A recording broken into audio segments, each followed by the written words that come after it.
Hi, my name is Brigid Tuck. I'm the Applied Research Specialist for University of Minnesota Extension. I am in the Department of Community Development, and I work statewide with communities, really helping them understand what's going on with their economy. And I also run our Economic Impact Analysis program. As part of that work, I had the pleasure of working with Grandma's Marathon and the event organizers to really understand the economic contribution the event brings to the Duluth and to the St. Louis County area and what happened in 2024.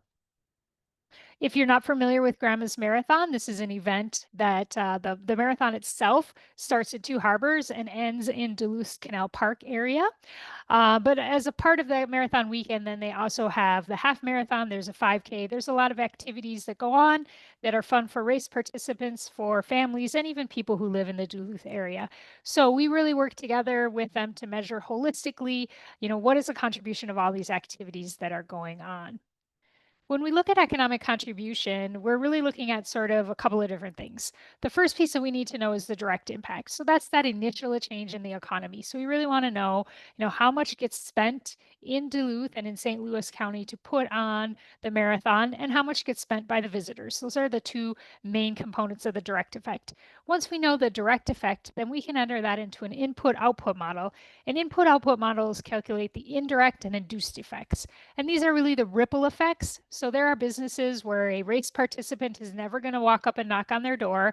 However, they are helping to create economic activity for those businesses because they're there. So if you think of someone going to a restaurant and dining out, they are buying food. And so the restaurant that serves them then has to turn around and buy more food from its supplier. Now, none of the race participants are probably going up to the wholesaler that is selling that food to the restaurant and making a sale, but they are benefiting because of the race happening in the area. So we measure that with input-output models.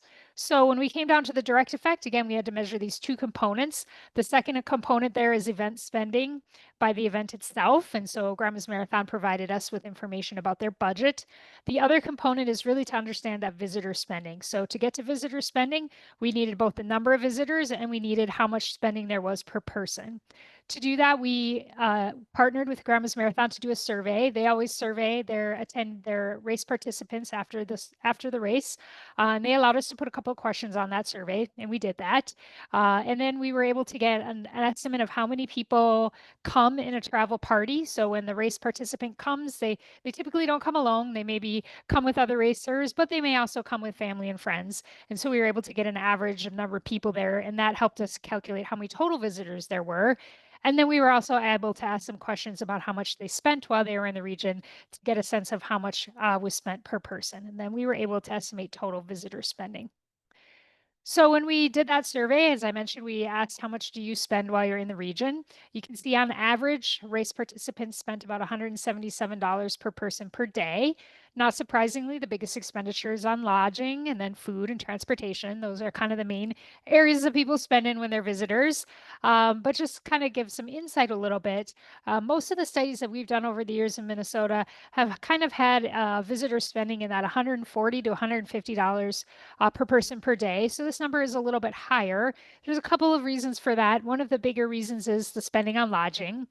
So when we do a survey of another activity, perhaps maybe like people using a bike trail, it might be more common that people that are using the bike trail are staying in their cabin, or perhaps they are staying with family and friends, and so they don't have a lodging expense. By and large, many of the people that come to Grandma's Marathon are staying in some sort of paid accommodation, so that's why we see that number a little higher. And honestly, it's a little bit more expensive on race weekend in Duluth. And then things like transportation are a little bit higher, and partially that's because people are traveling pretty significant distances. Grandma's Marathon attracts people from across Minnesota, from across the United States, and internationally as well. So those travel expenses are a little bit higher. So if we look at what's the total economic impact, again, here first you have that direct impact. So that's the spending that's happening by the race participants, their families, and then as well as by the event organizers.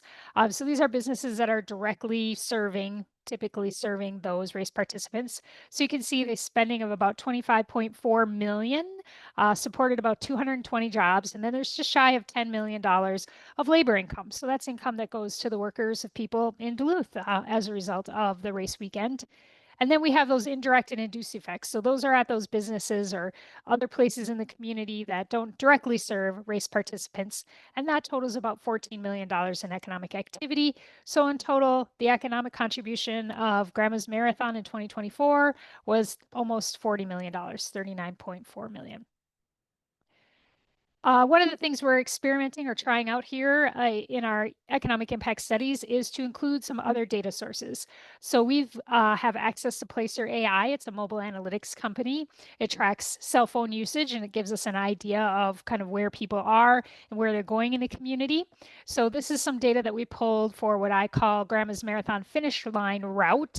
So it includes Bayfront Park as well as Canal Park area. So it does not include the deck, the Duluth Entertainment Center there, because that gets used by a lot of other people as well. But just looking at this finish line area, you can see that in a single weekend, Grandma's Marathon is the largest draw to Canal Park.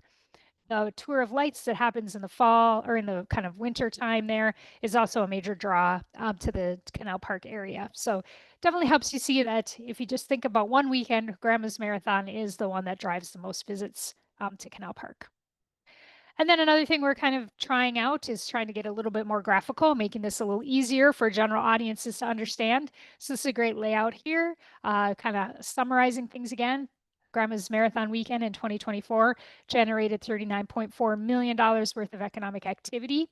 The events supported 300 jobs.